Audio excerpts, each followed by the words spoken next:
Let's talk about meetings. When we get together and I work with my leadership teams, one of the first things we do is we really try to start them off on some regularly scheduled staff meetings, if you want to call that. And usually I get a response of, oh gosh, no more meetings. It's like, and I think that's because in business, a lot of people have some really crummy meetings and they're not really enjoying their meetings. But let's face it, really for a business owner, for a business team, meetings are what you do. I mean, to complain about meetings would be like an NFL football player complaining about playing on the field.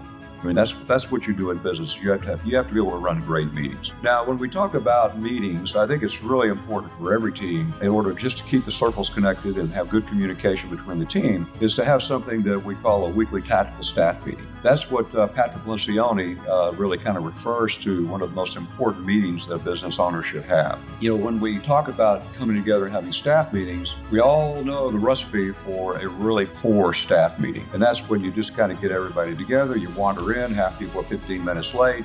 You get there, you just kind of talk about what's going on, what might be going on. You just go around the table, everybody chats. You get up an hour later and you leave. And if you notice, when you have those type of meetings, people are checking their watch. It's just almost excruciating to do that. With Patrick Lencioni, who is a real business guru in business meetings, he really suggests that the formula for a great weekly tactical staff meeting is to find a way to use the very first part of the meeting, the first 10 minutes, 15 minutes of the meeting, to really uncover and get out in the open what are the key things that are important for us this week. But you don't want to talk about everything. You want to talk about the stuff that's important this week. And once you've identified what that is, then you spend the rest of the meeting focused on those important things only. And again, staying on task to really tackle the stuff that's going to make a difference in your meeting. Now, what is important in a company? I mean, what are the type of things that are important to the company? Now, occasionally, there's some sort of burning fire and it's obvious that we have to work on this. That's kind of the obvious thing that occasionally happens, but a lot of time it's not as easy as that. You don't really have that going on. So I'll give you some advice on some things that really are important in your business. And if you're not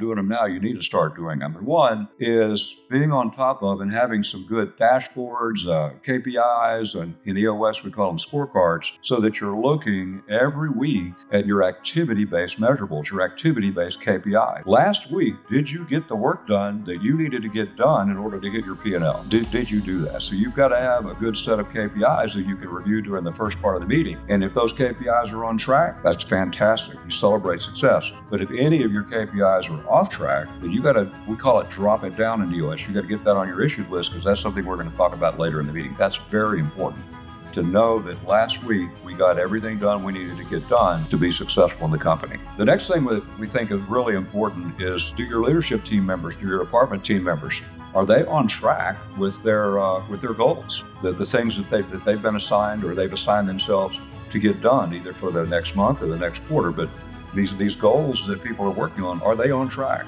So you just need to status them. You need to, this needs to be deliberate. You have these goals written out. You go around the room, you read the goal for the person, and they tell you, is it on track or off track? And on track just means that, these things this is due on the end of March, and everything's on track. I'm going to have this done by the end of March, assuming that's the time frame.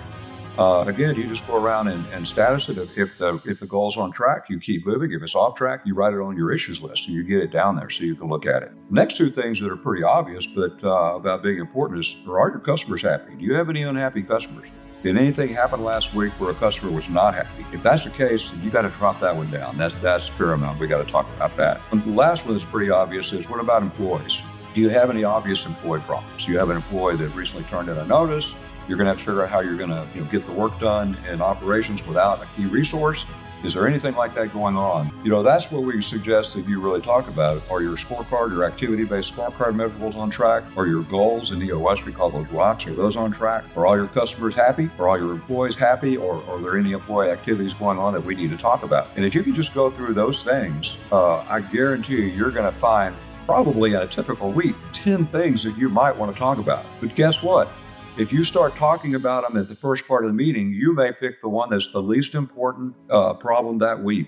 So we don't want you to do that. We want you to status all those things early in the meeting. Patrick Lencioni calls that the lightning round, where you just go through your scorecard measures, go through your goals and rocks, go through your customer issues, go through your employee issues, get up all on an issues list, and use that issues list after you've done that quickly, maybe taking it a total of 10 or 15 minutes to do that. Then you stop, you take a look at that issues list, and you prioritize and say, well, it's obvious that customer problem, that's the biggest thing we've got to get fixed this week. So then you queue that one up to solve that issue. And we'll talk about how to do that in a later talk. Thanks.